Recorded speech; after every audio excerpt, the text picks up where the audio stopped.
This channel does not promote any violent, harmful, or illegal activities.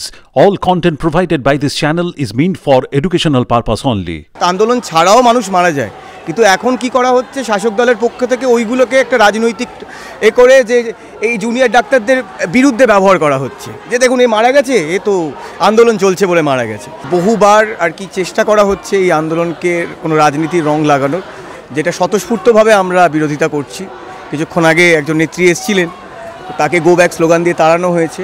এবং এটা মানুষের আন্দোলন, শুধু ডাক্তারবাবুদের আন্দোলন আর নয়, এটা মানুষের আন্দোলন। আপনারা দেখতে পাচ্ছেন, আপনারা সবাই যে যেইভাবে পেরেছে, কেউ খাবার দিয়ে, কেউ জল দিয়ে, কেউ ফ্যান দিয়ে, যার কাছে যেইটা রয়েছে তারা সেইভাবে আন্দোলনটাকে সাপোর্ট করেছে।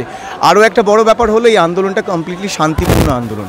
এখানে কেউ কোনো ভায়োলেন্স করছে না, কোনো ইট ছুটছে না, কেউ কিছু করছে না, যেটা আমরা এর আগে দেখেছি একটা অরাজনৈতিক বলে একটা রাজনৈতিক আন্দোলন যেখানে বেশ পাথর ছোড়াছুড়ি হয়েছে, সেরকম কেউ করছে না। এখানে সবাই শিক্ষিত ডাক্তারবাবু, শিক্ষিত মানে একদম সিভিলাইজড ওয়েতে শান্তিপূর্ণভাবে পাওয়ার অফ নন ভায়োলেন্স যেটা আমরা দেখেছি, তো সেইটা আমরা প্রেজেন্ট করার চেষ্টা করছি। শুধুই এখানে শান্তিপূর্ণ স্লোগান দেওয়া হচ্ছে এবং অবস্থান বিক্ষোভ হচ্ছে, কাল রাত থেকে চলছে। আপনারা দেখতে পাচ্ছেন সবাই কিভাবে রয়েছে এখানে।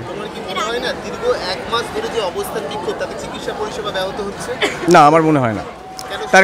তার কারণ হচ্ছে সিনিয়র ডক্টরসরা যথেষ্ট তাদের সার্ভিস দিচ্ছে, এবং আপনারা যদি দেখেন যে রেশিও, যে হসপিটালে মৃত্যুর রেশিও যদি আপনি দেখেন, যে সেটাও দেখবেন এবছর।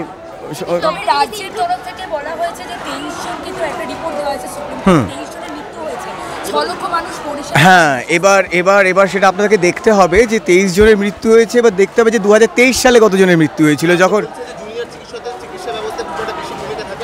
জুনিয়র চিকিৎসকদের অবশ্যই ভূমিকা থাকে, কিন্তু তার জন্য অ্যাক্টিভলি সিনিয়র চিকিৎসকরা যথেষ্ট সার্ভিস দিচ্ছেন, এবং আপনারা যেখানে গেলেই দেখতে পারবেন যে এমার্জেন্সি পরিষেবা খোলা রয়েছে প্রথমত। এবং দ্বিতীয়ত হচ্ছে যে আপনি যদি ভাবেন যে এইটার জন্য যে ব্যাহত হচ্ছে, আমাদের পুরো সিস্টেমটার মধ্যেই তো প্রবলেম হয়েছে, যাতে আমরা পরবর্তীকালে আরও বেটার চিকিৎসা ব্যবস্থা, এবং যারা এই চিকিৎসা ব্যবস্থা এই পরিষেবাটা ডেলিভার করেন তারা যাতে আরও বেটার পরিবেশ পান, তবে তো তারা বেটার কিছু ডেলিভার করতে পারবে। তারা যদি আনসেফ থাকে, আমরা পেশেন্টরা গিয়ে কীভাবে ওটা সেফটি বা আমরা সুব্যবস্থা এক্সপেক্ট করি। তো সেই কারণে আমার মনে হয় এই আন্দোলন জারি থাকবে। আর আপনারা তো ডিরেক্ট মিডিয়া, ফলে আপনারা গিয়ে দেখতে পারেন সমস্ত হসপিটালগুলোতে যে কি ব্যবস্থা, কোন পরিষেবা ব্যবহৃত হচ্ছে। এবং কিছু ক্ষেত্রে এরকম হচ্ছে, অনেক ক্ষেত্রে যে বিভিন্ন পরিষেবা ব্যবহৃতর মাধ্যমে আন্দোলন ছাড়াও মানুষ মারা যায়, কিন্তু এখন কি করা হচ্ছে শাসক দলের পক্ষ থেকে ওইগুলোকে একটা রাজনৈতিক করে যে এই জুনিয়র ডাক্তারদের বিরুদ্ধে ব্যবহার করা হচ্ছে, যে দেখুন এই মারা গেছে, এ তো আন্দোলন চলছে বলে মারা গেছে। তো আমার মনে হয় এটা খুবই আনফর্চুনেট যে রাজনৈতিকভাবে এই আন্দোলনকে ম্যানিপুলেট করবেন না। এটা আমাদের কমপ্লিটলি, আমাদের বড় কোনো দাবি নেই, একটা সেফটির দাবি করা হয়েছে।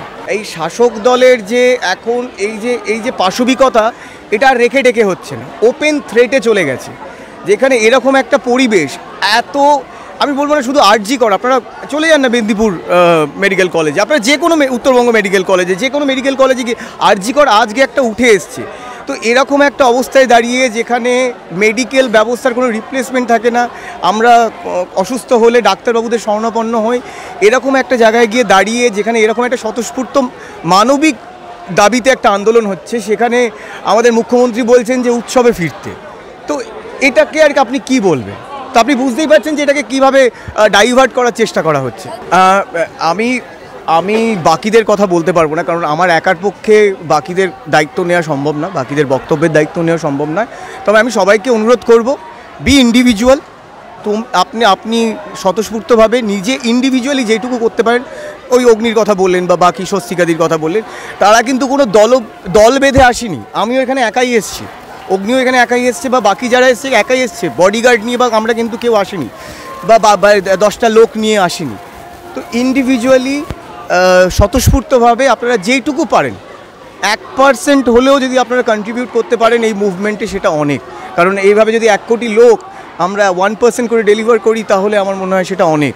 তো সেই কারণে আমি সবাইকে অনুরোধ করব, আপনাদের কাছে যেটুকু সামর্থ্য, আমি মানছি অনেকের কাজের চাপ থাকে, হয়তো অনেকে নিজেই পরিবারে কোনো অসুস্থ মানুষ রয়েছে, সমস্ত মিলিয়েই সবার পক্ষে স্বতঃস্ফূর্তভাবে 100% দেওয়া সম্ভব নয়, কিন্তু 1% আমি মনে করি যে সবাই দিতে পারে।